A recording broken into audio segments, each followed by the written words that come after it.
My fingers wrapped tight around that silver-framed wedding photo on my desk. Knuckles went pale, holding back a tide of rage I could barely choke down. 15 years of memories sneered at me through the glass. Olivia's auburn hair shining in the summer glow, her smile blasting joy and promises I used to believe. Now I knew it was all garbage. Every moment, every kiss, every "I love you" she breathed, tainted by her two-faced betrayal. The construction empire I'd clawed out and nothing was hollering for me to get my head in the game, but she'd knocked me sideways. The phone buzzed again. Luke, nagging about the Coleman project sign-offs. I let it sit there, my brain stuck on rewind, picking apart the hints I'd ignored. New clothes piling up in her closet like she was some runway queen. Her phone locking me out with fresh passwords overnight. Those late-night meetings leaving her reeking of cologne that wasn't mine. Mr. Bennett? My secretary's voice snapped over the intercom. Mr. Montgomery's here about the downtown development. Send him in, I said, my tone hard enough to let him know I don't play around. I stuffed the photo in my desk drawer, burying it under contracts and permits, out of sight, not out of mind. Victor Montgomery strutted in, all jumpy like those fat cat types who think money makes him God. Jonathan, we need to discuss the timeline for Timelines Locked. I cut in, rising up to my full height with a glare that could stop traffic. Your cash flow drama don't rearrange my schedule. But surely we can't. I turned to the window, gazing down at the construction site humming below. You hired me 'cause I'm the best. I deliver on time, every time. That's not up for chit-chat. Montgomery's yap shut down fast. My rep's ironclad, fair but unyielding. Good to my people, a nightmare to anybody who crosses me. That downtown gig'd make him millions, but only if I built it. Once he skedaddled, Luke rapped on the door and barged in. 20 years of friendship gave him that pass. Coleman project needs your signature, boss. And Laura Coleman herself rang twice today. My jaw clenched tight enough to crack walnuts. Laura, Olivia's old mentor, the one who handed her that first real estate break. The luxury apartment complex was supposed to be our shining moment together. Now it's just another pile of rubble in this marriage mess. How long you known? I asked, pinning Luke with a stare that'd make lesser men squirm. He fidgeted a bit. Known what? About Olivia and Philip Brooks. The silence stretched out like a tightrope. Luke plopped into a chair, his beat-up face creasing with worry. Wasn't sure at first. Caught him at Riverside Cafe last month. Could have been work, but what? I pressed. The way they looked at each other. Wasn't professional, no way. He dug into his wallet, sliding a card over. Danielle Vargas. Private investigator. Ex-cop. She's hush-hush. Digs deep. I studied that card, burning the number into my skull. You should have spilled sooner. Would you have bought it? He fired back, sharp as a tack. You've been blind about Olivia since she sashayed into your dad's hardware store with that bold grin. That hit like a sledge. Dad's funeral 6 months back flashed up. Olivia gripping my hand, whispering sweet nothings. Was she already sneaking around with Philip then? Was her soft act real, or just another slick performance? I trusted her, I said, the words scorching my throat. That's on her, not you, Luke replied, slapping my shoulder like a brother. What you do next? That's your call, big shot. I snatched my phone, punched in Danielle Vargas's number. She picked up on the second ring, voice cool and straight, like she'd seen every dirty corner of the world. Mr. Bennett. Been waiting for you. How'd you? Luke tipped me off last week. I've started preliminary surveillance. When do you want to meet? I checked my calendar. Tonight. 8 p.m. My office. Bring whatever you've got, schedules, phone logs, bank statements. And Mr. Bennett, she added. The sooner we kick this off, the more we'll catch her red-handed. The day blurred by meetings, site walks, the usual grind. I kept my take charge self dialed in, but my head was spinning. Olivia always bragged about my knack for details, my planning. She was about to see how serious I take that, but her sneaky little heart didn't count on it. Danielle's office sat on the 3rd floor of an old warehouse, no name, no signs, just the quiet I needed. She shook my hand firm, her dark eyes sizing me up like a pro. Tell me everything, she said, flipping open a notebook. So I laid it out. Olivia's odd shifts, the fishy patterns, the way she'd been drifting off. Danielle took notes, tossing out a question here and there to pin things down. When I finished, she closed the notebook with a sharp snap. 3 months of surveillance, minimum, she declared. Phone records, email monitoring, physical observation. My brother Andrew handles the digital side.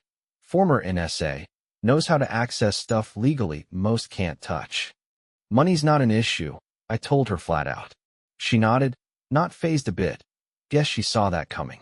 There's something else you should know, she went on. You're not the first husband to hire me because of Philip Brooks. He's got a pattern, targets successful real estate agents, married ones especially. Affairs last 6 to 8 months before he bails. My hands curled into fists, nails digging in. You've investigated him before? 3 times, she said. Different agencies, different cities. He's careful, but not careful enough. She pulled a file from her desk. This is everything I have on him. Review it, then we'll talk strategy. That file hit like a brick. Photos, dates, witness statements. Philip Brooks's slimy moves jumped out, clear and sickening. The calculated approach, the slow seduction, the way he wrecked marriages and careers. What happened to the other wives who hired you? I asked. Danielle's face went hard. They tried to save their marriages, confronted their husbands, dragged them to counseling. Never worked. Brooks had already poisoned the well. I won't be that sucker, I said dead set. Good, she replied. 'Cause this ain't just about your marriage anymore.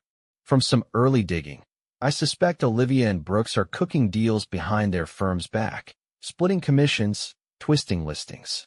Highly unethical. Possibly illegal. I soaked that in, my rage turning cold and sharp as a blade. Get me proof. All of it. And Danielle? I want him smug, thinking they're golden. Understanding perfectly, Mr. Bennett, she said, her smile icy as a winter wind. Sometimes the best revenge needs a slow burn. Over the next few weeks, I kept up the charade.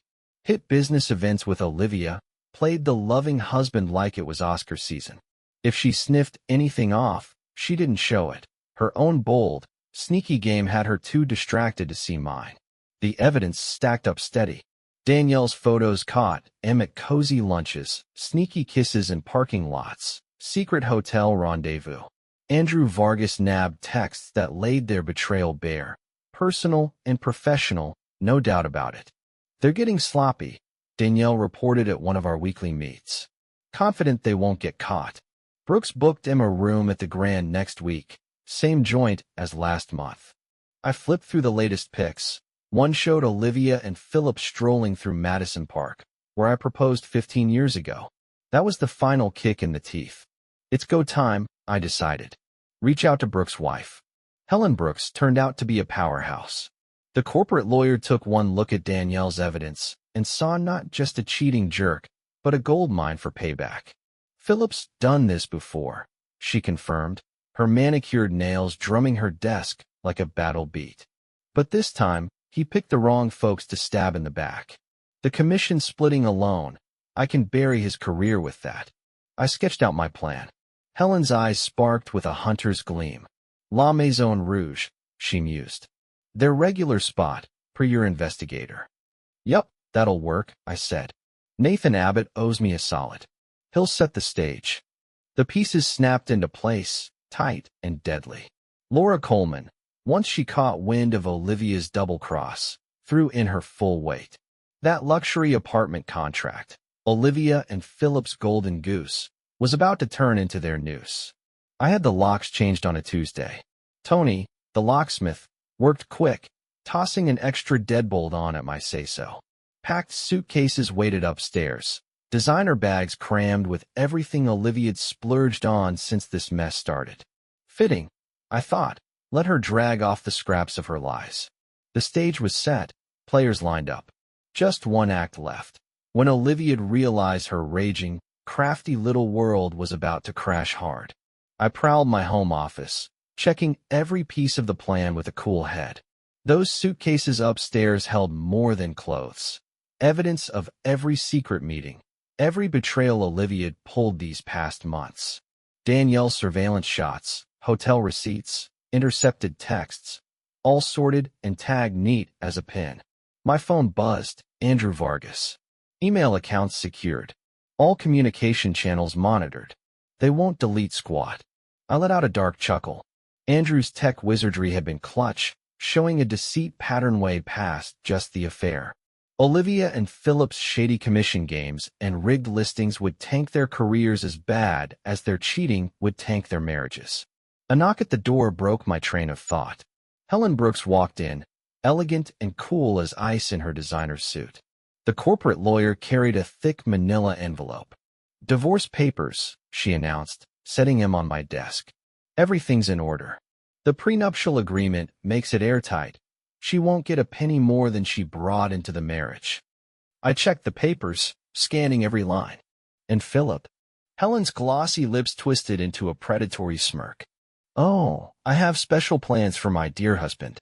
The evidence of professional misconduct is particularly juicy. The real estate board takes a real dim view of commission splitting. Laura Coleman called this morning, I told her. Wants to meet before tonight." "Perfect timing," Helen said, glancing at her watch. Her testimony about Olivia's ethical flops will be gold. "Speaking of timing," she added, Nathan Abbott confirmed the setup at La Maison Rouge. Everything's set for 8 o'clock. The restaurant had turned into an unexpected partner in this takedown. Nathan Abbott, the owner, had a personal beef with Philip Brooks's antics in his place. "He uses my wine cellar for his conquests," Nathan had spat when we hashed it out private. "Brings M through the kitchen entrance like low-rent crooks." Not anymore. "Tonight, he'll find every door locked except the main entrance." "Where you'll be waiting?" Helen asked. My phone pinged. "Danielle Vargas. Subject 1 just bought a new dress from Nordstrom. Subject 2 confirmed dinner reservation." "They're sticking to the script," Helen noted. "Overconfident, perfect." I stepped to the window, eyeing the construction site across the way. The Coleman project, meant to be me and Olivia's big trophy together. Now it'd mark her epic crash. "Mr. Bennett?" My assistant's voice crackled over the intercom. "Miss Coleman's here." Laura Coleman swept in moments later, radiating the kind of confidence that runs the show. Her face softened a touch when she saw me, though. "I've spoken with the board," she announced. "No fluff. The apartment complex contract, it's yours. Not just the construction. Everything, development, marketing, sales. The works." I arched a brow. Olivia and Philip were banking on that deal. They should have thought twice before screwing over everyone who trusted him, Laura snapped, her tone laced with years of mentorship gone sour. "I gave Olivia her start in this racket. Taught her everything she knows. And this is how she pays me back." "Timing's dead on," Helen cut in. "When the contract news drops tomorrow morning, they'll have zilch left to grab." Laura nodded sharp. "I've already told the other investors. They're rock solid behind Jonathan. After tonight, Olivia and Philip won't find a single buddy in this game. The plan locked in tight, like a vault door slamming home. Dad taught me construction, sure, but Edward Bennett drilled in something deeper, build on solid ground, or watch it crumble. Tonight'd show how flimsy Olivia's base really was." Afternoon rolled on site checks, contractor talks, client calls. Looked like any other day at Bennett Construction to the outside. Only Luke knew the real score. "Crews are wrapping up at the Coleman site," he reported. "You sure you want to go through with this?" My face went stone cold. 20 years, Luke. When have I ever flinched from what's gotta happen? "Never," he said, sighing. "That's what's got me edgy. Don't let this eat you up, man. Saw my old man waste away on revenge after Mom bailed. Bitter stuff." "This ain't just revenge," I shot back, wise and steady. "This is justice for Dad's memory, Helen's pride, Laura's faith. Some betrayals don't get a pass." At 6 o'clock, Danielle's surveillance van rolled up near the house. Andrew Vargas confirmed all digital systems were live and humming. Helen headed to La Maison Rouge to wait with Nathan Abbott for the right second to nail her husband. I got home early. Olivia'd figure I'd be stuck at the office late like always.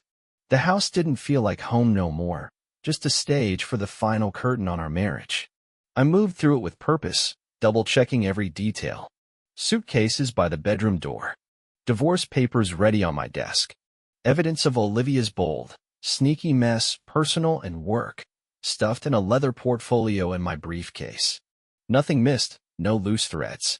At precisely 5:30, right on cue, Olivia's car pulled into the driveway. I set myself in the kitchen, keeping the normal act up just a bit longer. Her heels clicked on the tile, shopping bags rustled, new perfume wafted in, all pieces of her raging, crafty lie. Jonathan, her voice floated up the stairs, dripping with fake sunshine. I have something special planned for tonight. I think we need this.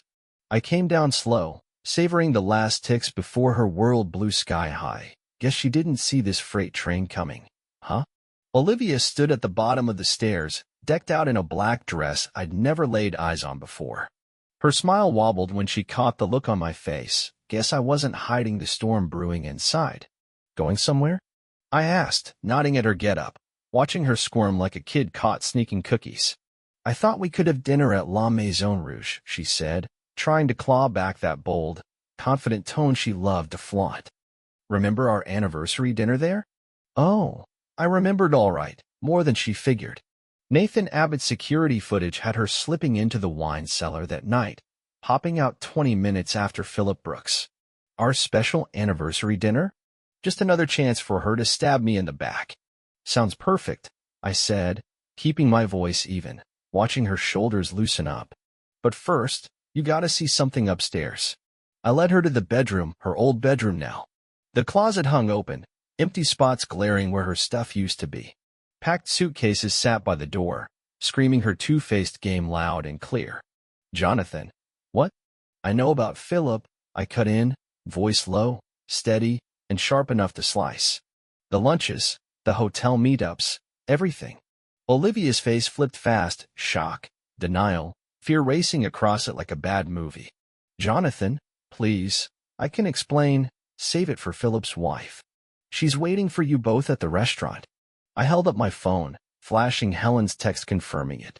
Your reservation's in 20 minutes. Better hustle, Philip hates waiting, right? Wouldn't want to tick off your sneaky prince. Outside, Danielle Vargas was catching it all from her surveillance van. Andrew had their digital lines locked down. No deleting, no hiding. The trap snapped shut tight, no wiggle room left. Olivia's cool broke apart like cheap glass. She lunged at me, her fancy nails clawing at my shirt. Jonathan, listen, it's not what you think. Philip and I are done. I shut her down cold, professionally and personally. The Coleman contract? Laura handed it to me, all of it. The real estate board's onto your commission-splitting tricks, your ethical flops, everything. She stumbled back, grabbing the doorframe like it'd save her. You can't prove. I've got proof of it all. I popped my briefcase open, fanning photos across the bed, meetings, hotels, shady deals she'd cooked up behind her firm's back. Danielle Vargas is thorough as heck. You had me investigated? Her voice shot up, dripping with outrage, like she had any ground to stand on. I laughed, dry and bitter. Like you're the victim here? Check your phone, emails, secret accounts. Andrew Vargas is a wizard with digital dirt. Nothing's gone, and nothing's going anywhere. Right on cue, her phone buzzed. She snatched it, hands shaking as she fumbled to get in. Screen stayed locked, password useless. That's illegal, she barked. So's messing with real estate commission rules. I fired back, heading for the door. Helen's got an airtight case against you, and Philip. She's real eager to see you both pay for this mess. Olivia's mask shattered. Tears smeared her pricey makeup as the truth hit home. What do you want? Money? The house. I want zilch from you, I said, voice dropping to ice. Prenup's rock solid. That cash from your shady deals? That's all you'll walk away with fitting, huh? A car horn blared outside. Danielle signaled that Philip had pulled up at La Maison Rouge, right on time. Your lover's waiting, I reminded her, smirking dark. Wouldn't want to let him down, though Helen being there might put a damper on the party. Olivia bolted to the window, staring at Danielle's van with wide-eyed panic. How long? Long enough, I said. Did you really think you could fool me forever? That I wouldn't catch the new clothes, the password switches, those late-night meetings. I grabbed one of her packed suitcases. Here, I made it easy. Everything you splurged on since this started. Call it severance for your little side gig. The next hour rolled out just like I'd drawn it up. Olivia's frantic stabs at reaching Philip got nada, Andrew's tech tricks kept him in the dark. Her calls to the real estate office? Dead air. Laura had already clued in the partners about their dirty moves. I watched from my study as Olivia paced the foyer, her perfect little empire crumbling around her. That designer dress she'd snagged for her big night mocked her now, a costume for a show that had crashed hard. Car's waiting, I told her, voice flat and frosty. Unless you'd rather face the real estate board tomorrow morning. They're real curious about those commission splits you and Philip rigged. A black sedan idled outside, another piece of Danielle's tight plan. The driver, one of her crew, would get Olivia to La Maison Rouge right on the dot. Helen's timing had to be dead perfect. Jonathan, please. Olivia tried one last time, her voice cracking. 15 years of marriage. I just stared, letting her words hang, savoring the second her raging, sneaky world finally caught fire. Doesn't that mean anything? Olivia's voice cracked, desperate now. It meant everything, I shot back, correcting her with a bite. Until you figured my dad's funeral was a swell time to start rolling around with Philip. Yeah, I know about that too. Danielle's real good with timelines. The color drained from Olivia's face like somebody flipped a switch. That gut punch, laying her betrayal out raw, finally shut her trap. She grabbed the suitcases with shaky hands, nails flashing. What happens now? She whispered, barely audible. I checked my watch, cool as ice. Now? You go face the music for the mess you made. Helen's itching to have a little chat about your fling with her husband. Olivia's exit from our house slammed the door on 15 years of what I thought was a life together. I watched from the window as she climbed into the waiting car, her designer suitcases getting tossed in the trunk like the trash they were. Danielle's surveillance van tailed her quiet-like as they peeled out. My phone kept buzzing with updates from the crew tearing her world apart. Subject en route. ETA 15 minutes, Danielle texted. Everything ready here. Helen's in position, Nathan Abbott chimed in. Digital lockdown complete. All evidence secured, Andrew Vargas added. I let myself feel a quick, dark grin. Months of playing it cool while stacking proof had landed me right here. Olivia and Philip thought they were slick, sneaking around like pros. They never saw the pit I dug for him. Laura Coleman rang me up for the scoop. It's done, I told her. She's headed to the restaurant. Good, Laura said, her satisfaction ringing clear. Board's set for tomorrow's emergency meeting. Their licenses won't survive this mess. And the Coleman project? Contracts are getting reworked now. By tomorrow, Bennett Construction's running the whole show, quite a night's work. I wandered through the house, taking in how Olivia's betrayal had poisoned every corner. The kitchen, where we'd thrown tons of dinner parties, felt cold as a morgue. The living room, where we'd toughed out rough patches, just echoed empty now. Every room held memories twisted into proof of her sneaky lies. Luke texted, construction crews finished at Coleman's site. Need anything tonight, boss? No, I shot back. But gear up for tomorrow. We're taking over the whole gig. My phone buzzed again, a video from Nathan Abbott. The restaurant's security feed showed Helen Brooks laying into Philip, her voice cutting through the packed dining room like a blade. Olivia rolled in moments later, turning it into a full-on public train wreck. Danielle's report hit next, mission accomplished. Both subjects toast. Mrs. Brooks' showdown was a knockout. I poured a scotch, Dad's drink of choice, and raised it quiet. Edward Bennett always preached integrity, building stuff to last. Olivia's double cross didn't just wreck our marriage, it spit on everything he stood for. The night's last text rolled in fast. All digital evidence sent to the real estate board, Andrew wrote. Divorce papers filed, they won't know what hit him, Helen added. Surveillance wrapping up. Full report tomorrow, Danielle signed off. I stood at my office window, staring out at the city lights. The Coleman project skeleton climbed the skyline, not our shared win anymore, but a big OL tombstone for Olivia's fall. Tomorrow, I'd steer construction solo, my empire growing while her and Philip's house of lies turned to ash. One last buzz, Olivia, texting. You've destroyed everything. No, I typed back, my only reply before cutting her loose. You did that yourself. I deleted her number, killed the phone, and let Act 1 of this mess fade out. Olivia's betrayal taught me something big. Trust, once busted, stays broke. But power? Wield it right, and you can reshape the whole dang world. The Coleman project loomed over the skyline, steel beams jutting up like a monument to shattered trust. I stood at the construction site's entrance, watching the crew hoist massive support columns into place. 6 weeks since that La Maison Rouge blowout, and the payback still burned hot as a welder's torch. "Morning, boss," Luke hollered, strolling up with 2 coffee cups. "You're here early again." I took the coffee without looking over. "Updates. Foundation's rock solid. East wing's ahead of schedule," he said, then paused, eyeing me sideways. "But that ain't why you're out here at 5 a.m. "The work matters, always has," I grunted. "You're pushing too hard," Luke said, stepping in close, voice dropping under the site noise. "When's the last time you slept more than 4 hours?" My grip tightened on the cup. "I don't need a babysitter, look."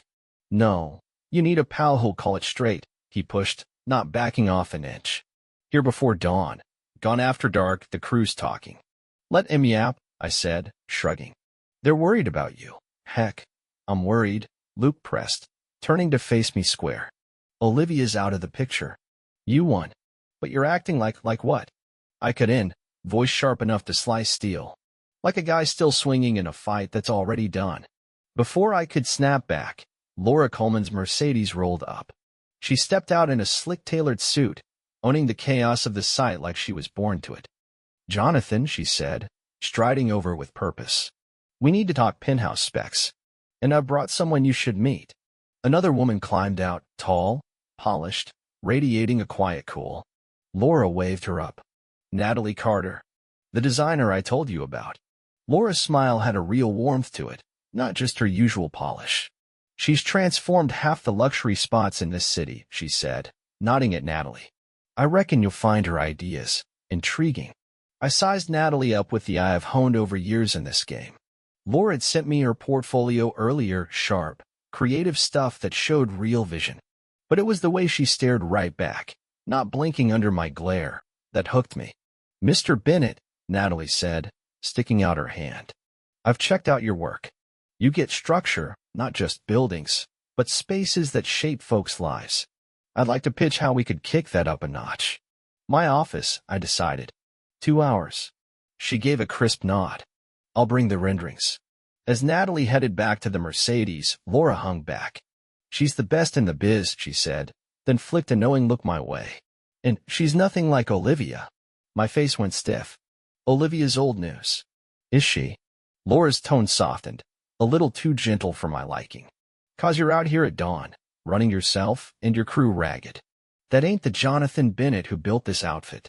"That Jonathan Bennett trusted too easy," I snapped. "And now you trust nobody?" She shook her head. "That's not strength, Jonathan. That's you scared stiff." I wheeled on her, but she threw up a hand. "Olivia didn't just burn you. She was my star pupil. I put my name on the line for her. But I'm not letting her mess poison everything I do next." "That why you dragged Natalie Carter out here?" "I brought her 'cause she's brilliant," Laura said, straightening her jacket. "And 'cause the Coleman project deserves top shelf. What you do with that's on you." She took off, leaving me staring at the half-built monster in front of me. Luke kept quiet, knows when I need room to chew things over. My phone buzzed. Danielle Vargas. "Meeting requested." New info on Brooks. Her office was still that same no-frills deal, all business. She sat behind her desk, a fresh file spread out. "Philip Brooks is getting twitchy," she said, no warm-up. "Tried sneaking into your company records last night through an old employee." My face didn't budge. "Name?" "Edward Song, junior accountant you can last year." She slid a surveillance pic over a grainy shot of the guy. Brooks dangled 10 grand for password access. "Song bite?" "Nope," Danielle said, a tight grin tugging her lips. "Came to us instead. Said he'd rather sleep easy than pocket fast cash." Brooks didn't take no kindly. I filed that away, wheels already turning. "Crank up the surveillance. I want to know every soul Brooks breathes near." "Already on it. Andrew's tracking his digital shadow," she replied, then paused. "There's more.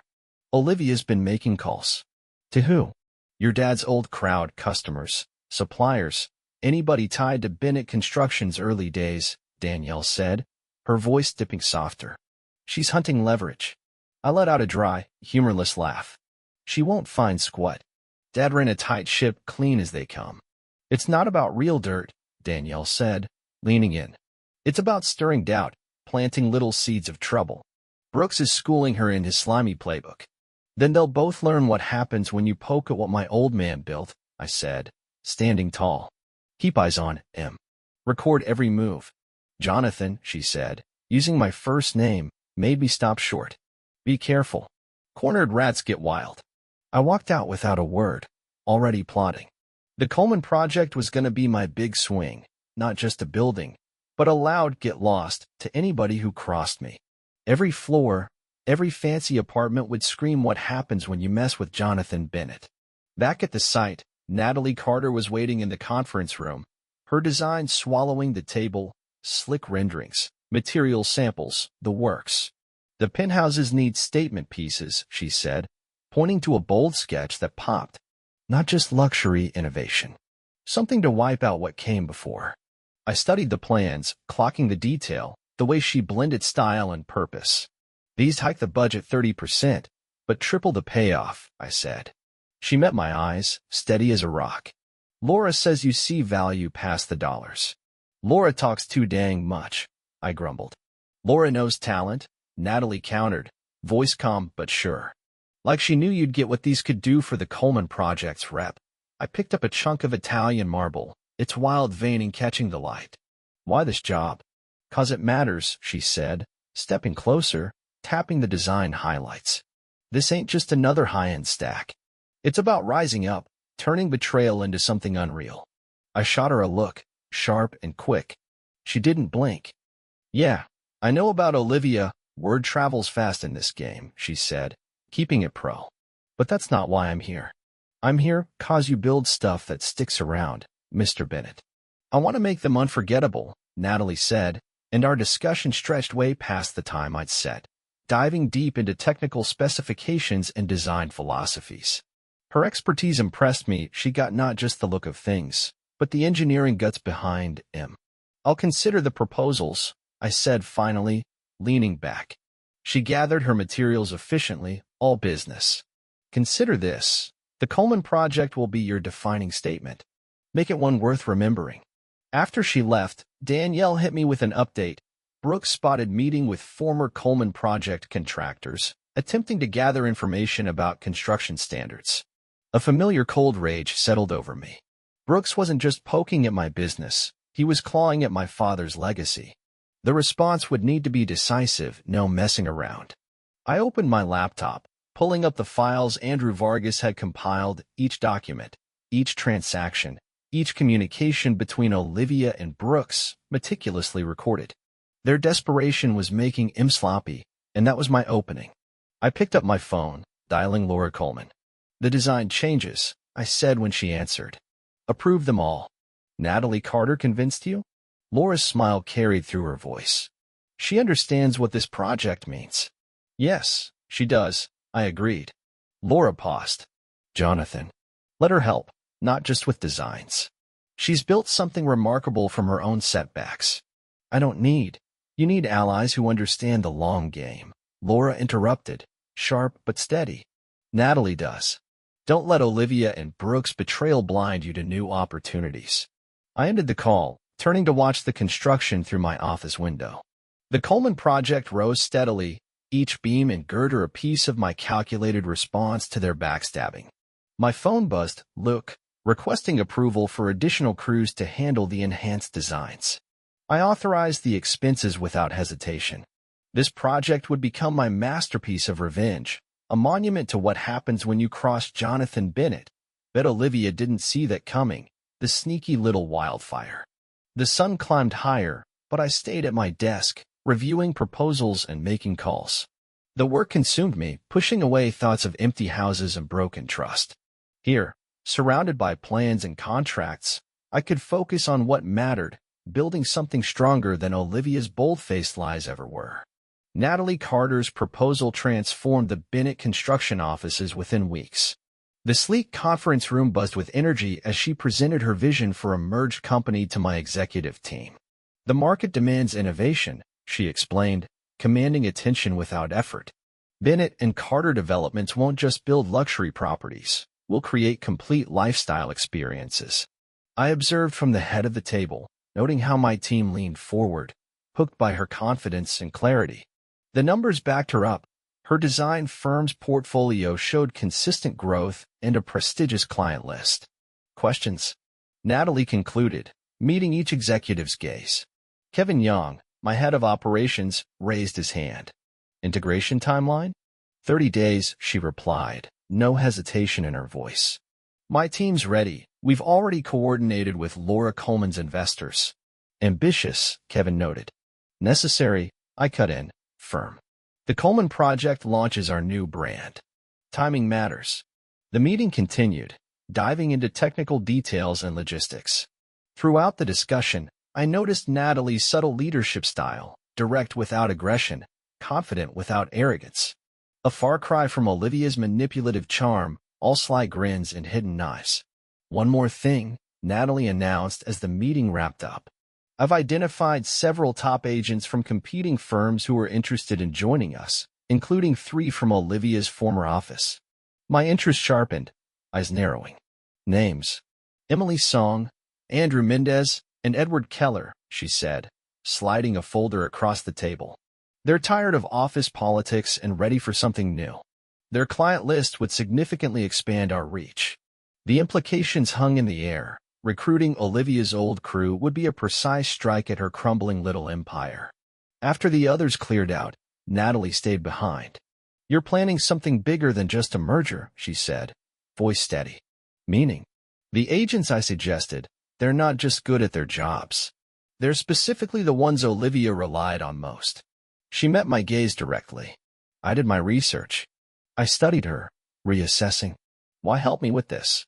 Because I recognize calculated revenge when I see it, she said, her professional mask slipping slightly, showing a glint of steel beneath. My ex-husband tried to destroy my firm during our divorce. I rebuilt it stronger, took his clients, made him irrelevant. Understanding clicked between us. She wasn't just a potential business partner. She knew the rush of rising above betrayal. The merger announcement goes out tomorrow, I decided. Have your team ready. The next weeks passed in a blur of activity. Natalie's efficiency matched my own drive, and the new company took shape with remarkable speed. Every move figured out for max punch. Andrew Vargas integrated our digital systems, keeping communications smooth and security locked tight. Brooks tried another breach attempt. He reported one evening, leaning back with a hunter's grin. More sophisticated this time. Source? I asked. A cyber cafe across town. He's getting sloppy, left digital fingerprints all over it. I've documented everything for Danielle's files. The investigators' report showed Olivia and Brooks scrambling hard. Their little indie outfit was bleeding clients, especially after the Bennett and Carter merger news hit. They're hemorrhaging money, Danielle detailed at our weekly sit-down. Brooks tried sweet-talking Laura Coleman's investors, got shut down cold. Helen Brooks, now our legal counsel, chimed in. Philip's pattern is consistent with his past flops. When legit doors slam, he turns to sabotage. I soaked up their updates, already plotting the next play. The merger's success beat our wildest guesses, grabbing eyes across the industry. Every headline about Bennett and Carter Developments drove another spike into Olivia and Brooks' career coffin. Natalie proved invaluable. Her connections cracked open doors that had been bolted shut to me before. She got the social game, the weight of how things looked. The Coleman project's generating massive interest, she said during a late-night strategy session. The waiting list for penthouse units keeps growing. I reviewed the numbers. Increased the prices 20%. Already done, she shot back, matching my cutthroat streak. I also leaked details about our sustainable luxury features to the press. Makes Olivia and Brooks' standard junk look real pathetic by comparison. Our work groove settled into a slick rhythm. Her being around made the office hum again, alive with purpose past just settling scores. She pushed my ideas, demanded better, kept me sharp. You're different, Luke said one day. watching Natalie wrangle the construction crews. Less what? I prodded, eyebrow up. Less consumed, he said, picking his words slow. The work matters again, not just the payback. I didn't answer, but later that night, hunched over project files in my office, I knew he'd hit the nail square. The anger still simmered, sure, but it had morphed into something useful. Guts to build something nobody'd forget. Philip Brooks' desperation started popping off in bolder stabs at Bennett and Carter developments. Rumors swirled about the Coleman Project's construction standards, quiet jabs about cut corners and shaky safety. He's getting reckless, Danielle Vargas warned at an emergency meeting, voice low and serious. My sources say he's hitting up building inspectors, fishing for weak spots. I stayed calm on the outside, but my tone had a deadly bite. Evidence. Andrew intercepted emails, she said, sliding her tablet across the desk. He's promising kickbacks for any violations they can dig up. Dumb move. Left a digital trail. Natalie, now part of our tight crew, eyed the emails. This is good. Good. Luke piped up, puzzled. He's crossed a line, she said, her smile cold as steel. Attempting to bribe officials? That's not just shady, it's illegal. I nodded, catching her drift. Helen, already preparing the documentation. Our legal ace confirmed. The real estate board takes these allegations real serious, especially with his rap sheet of screw-ups. The counterattack took shape with precision. Laura Coleman stepped up first, publicly hyping the Coleman Project's top-notch standards. Her clout in the biz turned heads, making Brooks' wild claims look desperate. We need to handle this definitively, Natalie argued during a strategy session, leaning in fierce.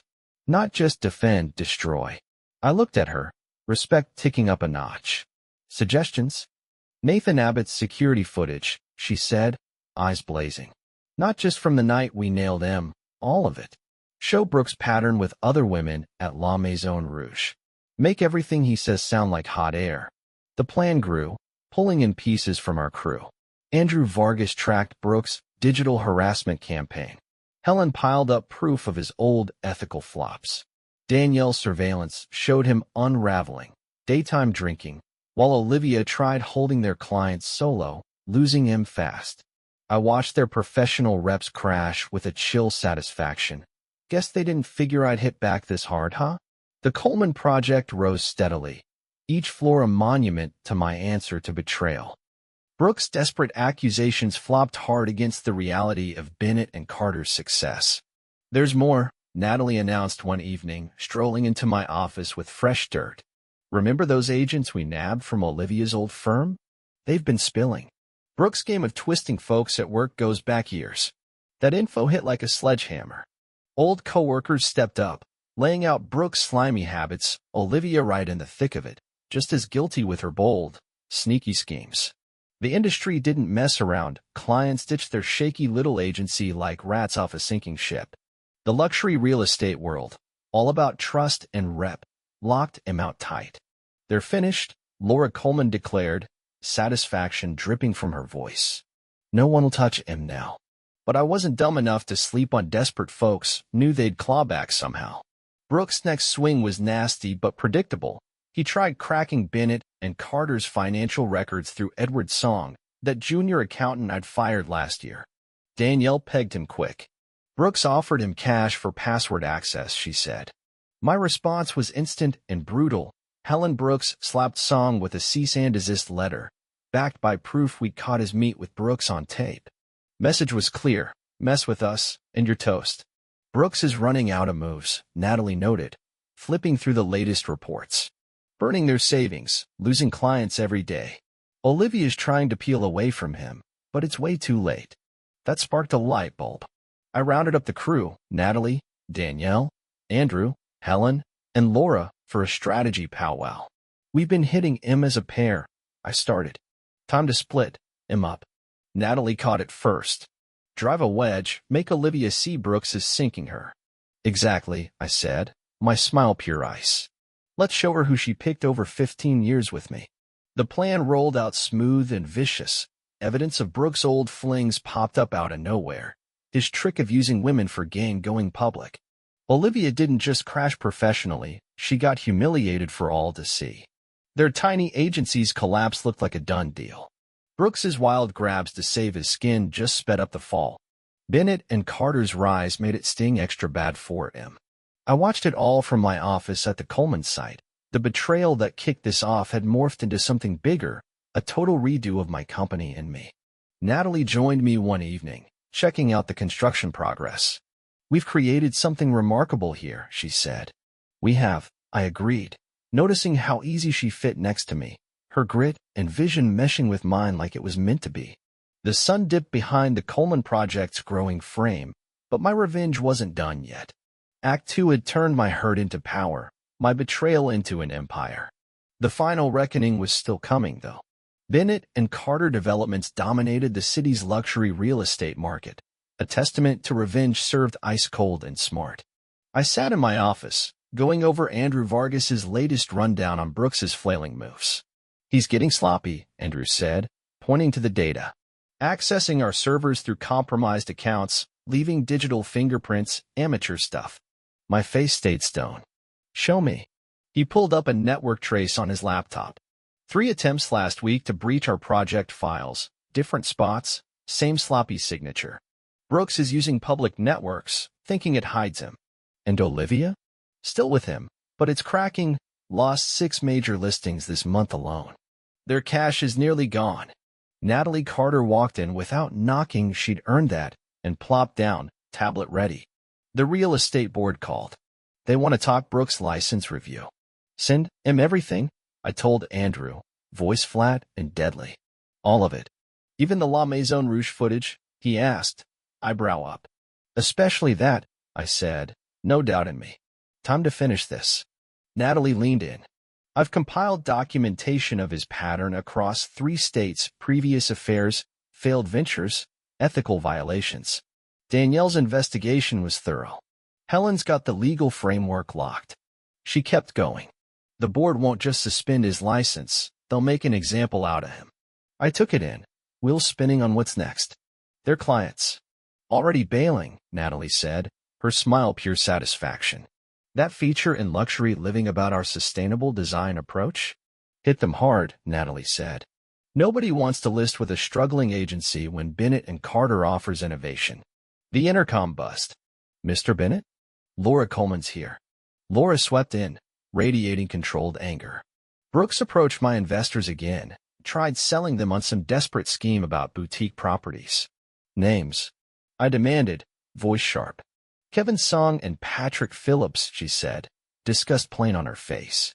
"They shut him down, of course. But he's getting reckless, making wild accusations about the Coleman project's construction standards." My phone lit up, Danielle texting. "Target spotted meeting former contractors. Gathering evidence for smear campaign." "Perfect," I muttered, a dark grin tugging my lips. Natalie caught my tone. "You wanted this." "Brooks is predictable," I said. "Push him hard enough, he screws up." I turned to Andrew. "Those server access attempts, you track him?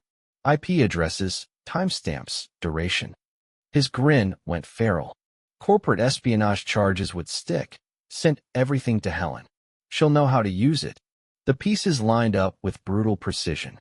Brooks' desperate swings gave me the perfect shot to bury his career for good. Danielle Vargas rolled in an hour later, fresh surveillance photos in hand. They're fighting constantly now. Olivia's catching on to him, but it's too late. "Show me," I said.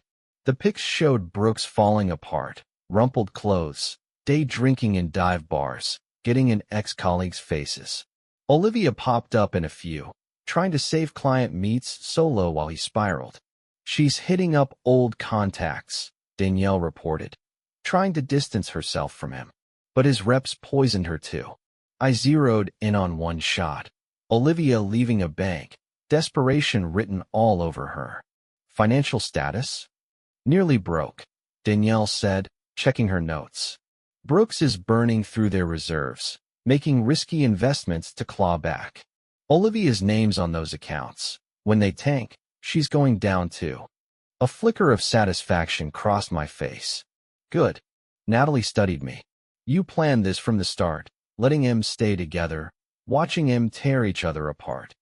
Brooks' pattern was clear. He ditches women when they're no use, I said, voice going hard. Olivia chose him. She can share his crash. The real estate board meeting was set for next week.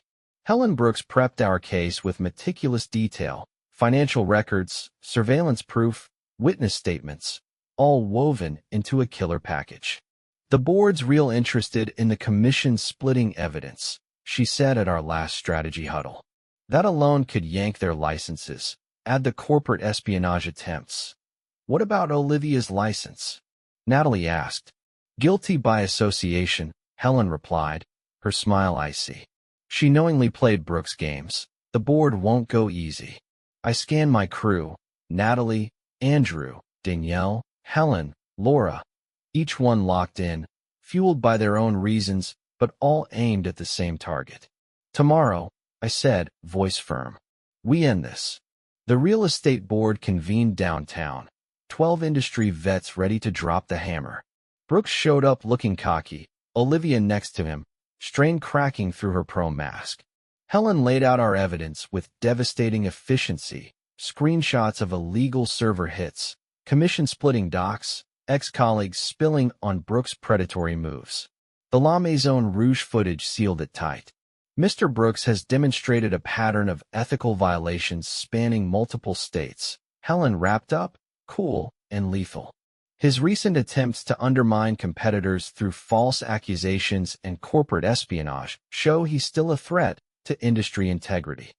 Brooks' rebuttal came off stiff, rehearsed. These accusations are baseless, Bennett's vendetta. Are these baseless too? Helen cut in, flashing his digital footprints from the server breaches. Your signature's pretty distinctive, Mr. Brooks. Olivia sat quiet, watching her future crumble. When Brooks tried pinning the commission splitting on her, she snapped. It was his idea, she blurted, voice spiking. All of it. The deals, the cover-ups. He said everyone did it. Brooks wheeled on her, furious. You agreed. You knew exactly what we were doing. The board swapped looks. Didn't take him long to decide. Philip Brooks, the chairman announced, your license is permanently revoked. Evidence of your activities will be shared with boards in other states. He turned to Olivia. Ms. Bennett, your participation in these schemes leaves us no choice. Your license is suspended indefinitely. I watched from the back as their careers flatlined. Brooks stormed out, leaving Olivia to eat the fallout solo. Fitting, after the personal mess she picked. Danielle's team tracked him to an airport the next day. One-way ticket to Phoenix, Danielle reported, leaving Olivia to deal with their debts. Monitor his departure, I instructed, voice flat. I want confirmation he's gone. The final phase of my revenge played out over the next few weeks. Olivia's scramble to save anything from the wreckage went nowhere. Joint accounts drained, business assets worth squat. Laura Coleman's investment group swooped in, snagging their failed agency's scraps at auction. Poetic justice, she noted, a smirk in her tone. Their last client contracts now belong to Bennett and Carter. The collapse of Olivia and Philip's world sped up with brutal efficiency. Their office, a modest suite downtown, stood empty within days of the board's ruling. I watched from my car as Olivia hauled out the last box, her designer threads wrinkled, that bold swagger of hers cracked wide open. Latest report, Danielle said, sliding into the passenger seat. Brooks cleared out their accounts before he split. Olivia's facing collection notices for their business debts. My face stayed stone cold. The apartment? Eviction notice posted yesterday. She's got nowhere to go. Brooks' old victims warned everybody about her part in his schemes. Natalie Carter lined up the killing blow. Bennett and Carter Developments bought the building that housed their busted agency, a slick move turning their old digs into a tombstone for their downfall. The renovation plans are ready, Natalie announced at our morning meeting. We'll turn it into our new headquarters, modern design, sustainable features. Everything their outfit lacked? I asked, studying the blueprints with a chill satisfaction. Timeline. 3 months, she replied, matching my no-nonsense vibe. We'll showcase it at the Industry Expo. Laura Coleman's already got media locked in. Helen Brooks rolled in with news on Brooks's exit. He surfaced in Phoenix, trying to restart. But I made sure his rep got there first. Explain, I said.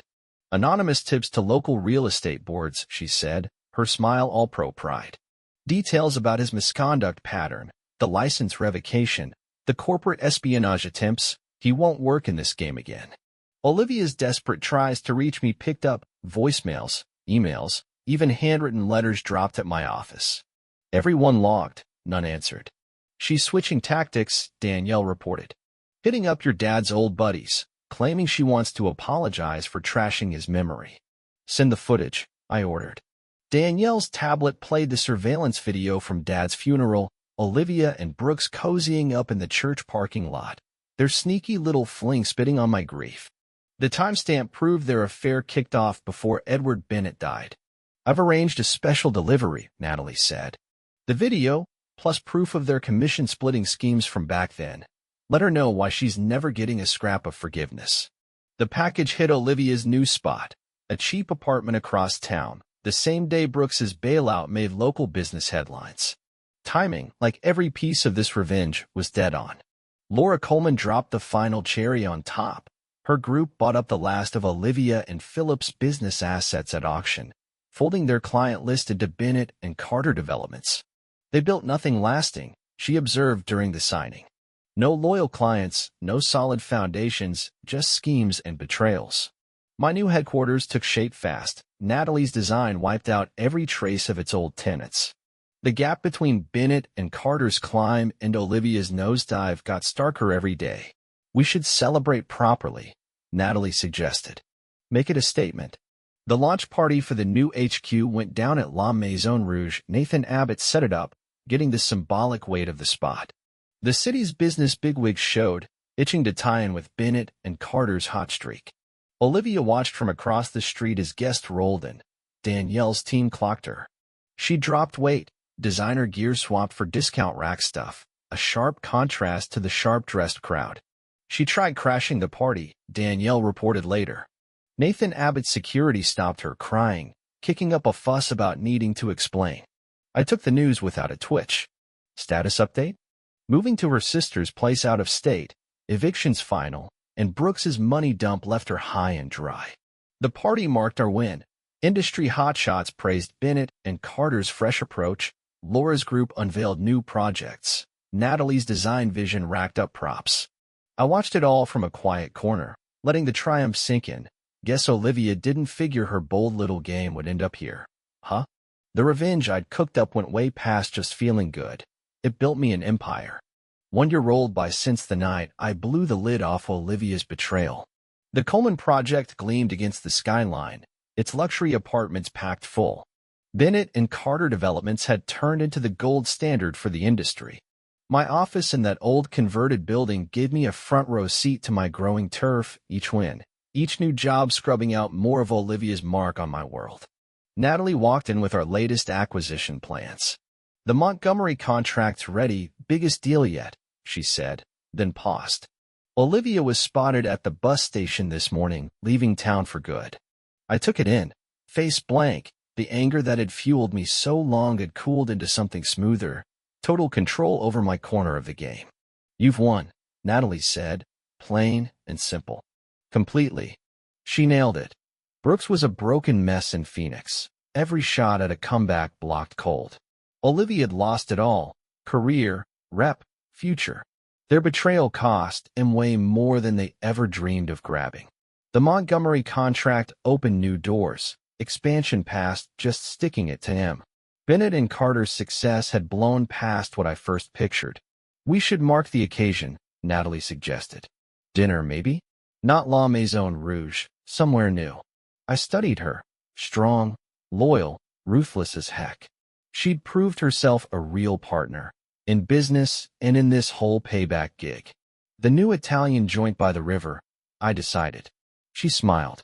Perfect, fresh start, new chapter. The sun dipped behind the Coleman building as we left the office. I didn't carry any bits of Olivia around anymore. No leftovers from that mess. I'd built something tougher out of the ashes of her sneaky double cross. In my desk drawer, That old wedding photo sat as a warning, not a scar. Next to it, a new shot of the Bennett and Carter crew at our HQ launch. Winners, not losers. The lesson was crystal. Cross Jonathan Bennett. And I won't just wreck you. I'll erase you, replace you, and stack an empire on your rubble. My revenge was done, but my drive stretched further. The city skyline was begging for more marks of my power. Tomorrow would bring new projects, new shots to flex. Tonight, though, I let myself soak in the win, not just over Olivia and Brooks, but over any weakness. That Italian place showed off my buildings rising against the dark sky. Natalie raised her glass in a quiet toast, and I took it with the calm of a guy who'd turned ruin into gold. Some call it revenge, I call it justice. The empire backed up my way of doing things, and the wreckage of those who stabbed me in the back laid the groundwork for my climb. 5 years later, my office sat atop Bennett and Carter Tower, the latest chunk of my sprawling real estate kingdom. The Coleman project, once the war zone of my payback, looked small next to what I'd pulled off since. 3 more towers spiked the city skyline, each one bolder than the last. The Beijing investors are waiting in the conference room, Natalie Carter Bennett announced, her wedding ring glinting as she handed me the latest contracts. We tied the knot 2 years back, merging more than just our companies, turned us into an unstoppable force in the game. Portfolio summary? I asked, flipping through the docs. 8 luxury developments across 3 continents.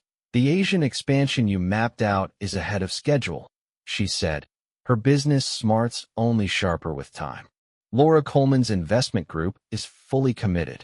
Laura herself had half retired but stuck on our board.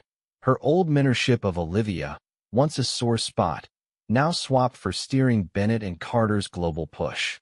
Danielle's latest report came in, Natalie added, sliding a tablet over. I opened the file. Old habit, even after all this time. Danielle Vargas's surveillance gig had bloomed into a big-time security consulting firm, with us as their top client. Philip Brooks, I asked, already knowing it'd be good news. Still in Phoenix, she said, and I let a grim smirk slip. Guess Olivia's bold little partner in crime didn't figure on this ending, huh? 3 failed attempts to restart his career, each one blocked by Helen's legal crew, Natalie said. He's working as a part-time real estate photographer now, barely scraping by for rent. The mighty Philip Brooks, stuck snapping pics of properties he used to dream of flipping. I let a cold smirk slip. Satisfaction didn't get much sweeter than that. And Olivia? Natalie pulled up the specifics. Living with her sister in Minnesota, working retail at a home decor store. No moves to renew her real estate license or hit up old industry ties. Their total wipeout had turned into a ghost story in real estate circles. Olivia, the bold little schemer who crossed Jonathan Bennett, now a warning sign for anybody thinking of trying me. Mr. Bennett, my assistant's voice crackled through the intercom. Andrew Vargas is here with the quarterly security briefing. Andrew strolled in, now running a cybersecurity division that guarded way more than just Bennett and Carter. His rep for digital smackdowns made him the go-to guy for companies dodging tech threats. The new security protocols are active, he reported, flipping up detailed analytics. Blocked 16 breach attempts this quarter, traced and back to competitors sniffing around our development plans. I nodded, impressed. The lessons from Brooks's clumsy hacking flops had built us a digital fort nobody could crack. Danielle's team, working tight with our systems, physical and digital securities fully meshed, Andrew said, pride lighting his face. No one gets into Bennett and Carter data without us knowing. The empire I'd raised from Olivia's sneaky ashes employed over 1,000 folks across a slew of subsidiaries. Bennett and Carter developments had spread past luxury pads into commercial spots, hotels, and high-end residential setups. Helen Brooks had turned her legal gig into a powerhouse firm zeroed in on real estate law. Her shredding of Brooks drew big-shot clients looking for a pit bull, and now she headed our legal department, keeping our ops bulletproof.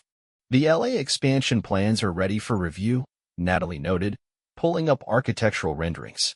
Those sustainable luxury features you pushed for? They've sparked big pre-sale buzz. Our business had grown miles beyond my old construction outfit. Every Bennett and Carter property packed cutting-edge green tech, Natalie's sharp designs, and top-tier security. Nathan Abbott called, Natalie added. La Maison Rouge's anniversary gala's next month. He's reserved our usual private room.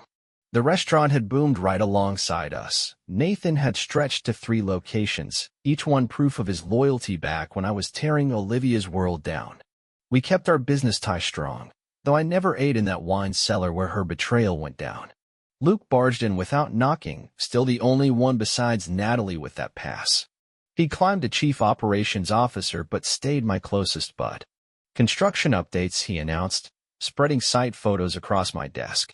All projects on schedule. The Dubai team sent prelim foundation reports for the marina development. I scanned the shots with an eye Dad trained me to use. Every job screamed the high standards Edward Bennett hammered into me. This empire was a monument to his rules: integrity, quality, no cutting corners. The Edward Bennett Foundation scholarship recipients are confirmed, Natalie reported, nodding to the trust I'd set up in Dad's name. 10 students hitting construction and architectural programs this fall. It wasn't just charity, it sniffed out and backed kids who lived by Dad's values, keeping his legacy alive past just steel and concrete. Laura Coleman's retirement party's next week. Luke reminded us. Industry's expecting a big announcement. I gave a nod. We'd unveil Bennett and Carter's wildest swing yet. A sustainable luxury community to flip urban living on its head, built smack on the land where Olivia and Brooks's flop agency once sat. A final middle finger turned into a win. Danielle Vargas showed up that afternoon, her security firm's success clear in her steady stride. Quarterly surveillance summary, she started, firing up a secure presentation screen. Her report went beyond just Olivia and Brooks updates. Her team tracked threats, rivals, and industry vibes, keeping us ahead of market twists and sneaky corporate plays. Brooks made one last stab at real estate, she said. Tried landing an assistant gig at a small outfit in Scottsdale. Helen's contacts made sure they knew his rap sheet. Olivia's status? Unchanged, she replied. Guess her sneaky little reign was well and truly buried now. 3 failed attempts to restart his career, each one blocked by Helen's legal crew, Natalie said. He's working as a part-time real estate photographer now, barely scraping by for rent. The mighty Philip Brooks, stuck snapping pics of properties he used to dream of flipping. I let a cold smirk slip. Satisfaction didn't get much sweeter than that. And Olivia? Natalie pulled up the specifics. Living with her sister in Minnesota, working retail at a home decor store, no moves to renew her real estate license or hit up old industry ties. Their total wipeout had turned into a ghost story in real estate circles. Olivia, the bold little schemer who crossed Jonathan Bennett, now a warning sign for anybody thinking of trying me. Mr. Bennett? My assistant's voice crackled through the intercom. Andrew Vargas is here with the quarterly security briefing. Andrew strolled in, now running a cybersecurity division that guarded way more than just Bennett and Carter. His rep for digital smackdowns made him the go-to guy for companies dodging tech threats. The new security protocols are active, he reported, flipping up detailed analytics. Blocked 16 breach attempts this quarter, traced and back to competitors sniffing around our development plans. I nodded, impressed. The lessons from Brooks's clumsy hacking flops had built us a digital fort nobody could crack. Danielle's team? Working tight with our systems, physical and digital securities fully meshed, Andrew said, pride lighting his face. No one gets into Bennett and Carter data without us knowing. The empire I'd raised from Olivia's sneaky ashes employed over 1,000 folks across a slew of subsidiaries. Bennett and Carter developments had spread past luxury pads into commercial spots, hotels, and high-end residential setups. Helen Brooks had turned her legal gig into a powerhouse firm zeroed in on real estate law. Her shredding of Brooks drew big-shot clients looking for a pit bull, and now she headed our legal department, keeping our ops bulletproof. The LA expansion plans are ready for review, Natalie noted, pulling up architectural renderings. Those sustainable luxury features you pushed for? They've sparked big pre-sale buzz. Our business had grown miles beyond my old construction outfit. Every Bennett and Carter property packed cutting-edge green tech, Natalie's sharp designs, and top-tier security. Nathan Abbott called, Natalie added. La Maison Rouge's anniversary gala's next month. He's reserved our usual private room. The restaurant had boomed right alongside us. Nathan had stretched to 3 locations, each one proof of his loyalty back when I was tearing Olivia's world down. We kept our business tie strong, though I never ate in that wine cellar where her betrayal went down. Luke barged in without knocking, still the only one besides Natalie with that pass. He climbed to chief operations officer but stayed my closest bud. Construction updates, he announced, spreading site photos across my desk. All projects on schedule. The Dubai team sent prelim foundation reports for the marina development. I scanned the shots with an eye Dad trained me to use. Every job screamed the high standards Edward Bennett hammered into me. This empire was a monument to his rules: integrity, quality, no cutting corners. The Edward Bennett Foundation scholarship recipients are confirmed, Natalie reported, nodding to the trust I'd set up in Dad's name. 10 students hitting construction and architectural programs this fall. It wasn't just charity, it sniffed out and backed kids who lived by Dad's values, keeping his legacy alive past just steel and concrete. Laura Coleman's retirement party's next week. Luke reminded us. Industry's expecting a big announcement. I gave a nod. We'd unveil Bennett and Carter's wildest swing yet. A sustainable luxury community to flip urban living on its head, built smack on the land where Olivia and Brooks's flop agency once sat. A final middle finger turned into a win. Danielle Vargas showed up that afternoon, her security firm's success clear in her steady stride. Quarterly surveillance summary, she started, firing up a secure presentation screen. Her report went beyond just Olivia and Brooks updates. Her team tracked threats, rivals, and industry vibes, keeping us ahead of market twists and sneaky corporate plays. Brooks made one last stab at real estate, she said. Tried landing an assistant gig at a small outfit in Scottsdale. Helen's contacts made sure they knew his rap sheet. Olivia's status? Unchanged, she replied. Guess her sneaky little reign was well and truly buried now. The home decoration store promoted her to shift supervisor last month, Natalie said. She's dating a local mechanic, living in a rented duplex. No sign she's eyeing a real estate comeback. I took in the details with a cool shrug. The fire that fueled my revenge had long cooled into something tougher, a rock-solid grip on keeping my empire on top. The Montgomery Industries merger's moving as planned, Natalie noted, switching gears. Their real estate holdings will slot right into our Asian expansion. That deal would crown Bennett and Carter the biggest luxury real estate player in the Pacific Rim, each one pushing us further from the personal mess that kicked this all off. Still, I kept my eyes peeled for any hint of betrayal. Security protocols? I asked Andrew.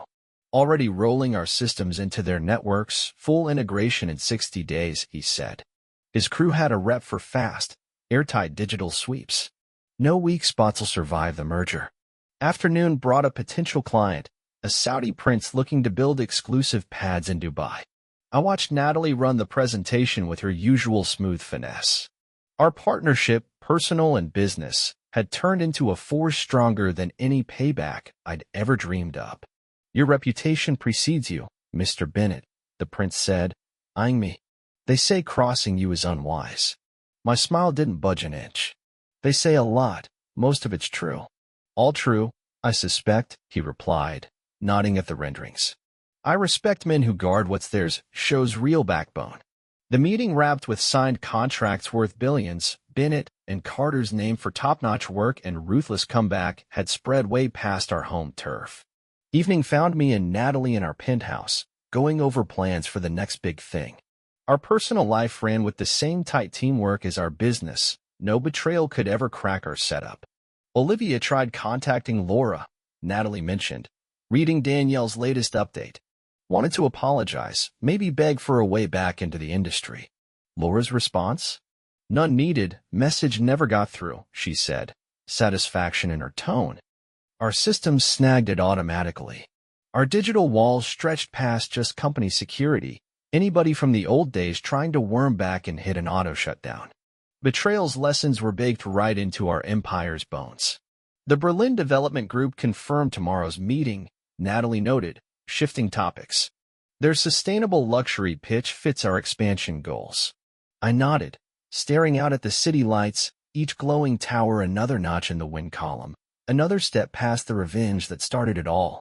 Still, I stuck to the same hardline rules, zero tolerance for double-crossers. Luke's weekly report popped up on the secure server, construction updates, staff shifts, market breakdowns, all showing the Empire's steady climb. He'd been the one to spot Olivia's sneaky game way back, and now that friendship was a rock-solid business bond. Remember when you were just building houses? He'd asked the other day, eyeballing our global ops hub. I remember everything. I'd shot back. Every stab, every win, every rung up the ladder, sharp as ever. The empire I'd forged from revenge had outgrown its roots. Bennett and Carter Properties sat at the top of luxury development, our sustainable tech flipping the industry on its head. But I never let go of the bitter truths that shaped this ride. Helen Brooks's legal squad kept their guard up, making sure no old ghosts could rattle our cage. Her corporate setup was as tough as our buildings. The Tokyo development rights are secured, Natalie reported, scanning late updates. Laura's investment group says the local partners are chomping to start construction. Our global push kept rolling, each project stacking in lessons from the past, trust checked, loyalty paid off, betrayal smashed flat. Andrew Vargas's security division had turned into an industry champ. Their system shielded us and a few hand-picked clients who met my sky-high bar for straight shooting. Brooks's latest job app got shot down, Danielle's update noted. The photography studio owner's one of Helen's golf buddies. No one in the biz will touch him. 5 years since I kicked off this revenge train, and the waves kept rippling. My answer to betrayal had gone down as legend in the business world. The empire I'd built screamed the price of crossing me. The sun sank behind Bennett and Carter Tower as I pored over plans for our next move, angered morphed into something bigger, colder, and a whole lot stronger. Absolute conviction in my methods and standards, that's what kept me going. Natalie Carter Bennett shared that same iron will. Our marriage fused her strengths with mine into a force nobody could touch. She got it, better than most, how crucial it was to keep our walls up against betrayal. The empire kept growing, but its roots stayed sunk deep in the hard lessons I'd learned. Trust? You had to earn it. I didn't hand it out like candy. Loyalty got you gold. Betrayal got you crushed. Everything I built rose from the wreckage of those dumb enough to cross Jonathan Bennett, Olivia and her sneaky little plots included. In my private office safe, I kept 2 photos. That old wedding shot with Olivia sat there as a cold reminder of what betrayal costs, her bold, cunning smile frozen in time. Next to it, a fresh pic of the Bennett and Carter exec team, the crew who'd turned broken trust into an empire. The lesson stuck hard. Cross me, and I wouldn't just wreck you. I'd wipe you out, step in, and build something bigger on your ashes. This empire proved my way worked. 5 years had turned revenge into a legacy. Bennett and Carter developments reshaped skylines all over the world. But I never eased up, kept my guard high, my standards tight, my hate for double-crossers burning. The empire'd keep climbing, no doubt, but its heart stayed the same, trust checked, loyalty paid, betrayal smashed flat with no mercy or second chances. I didn't just build buildings, I'd raised a monument to what happens when you stab me in the back, forged in revenge's fire and hardened by pure grit. The future rolled out ahead, packed with new projects and shots to flex, but the past's bitter truths stood guard, keeping weakness out and the foundation rock solid. In the end, I didn't just survive Olivia's sneaky mess. I turned it into an empire that'd scream a warning forever. Cross Jonathan Bennett, and my payback'd ring through the ages. That's where this tale wraps up. Lesson learned. Empire earned.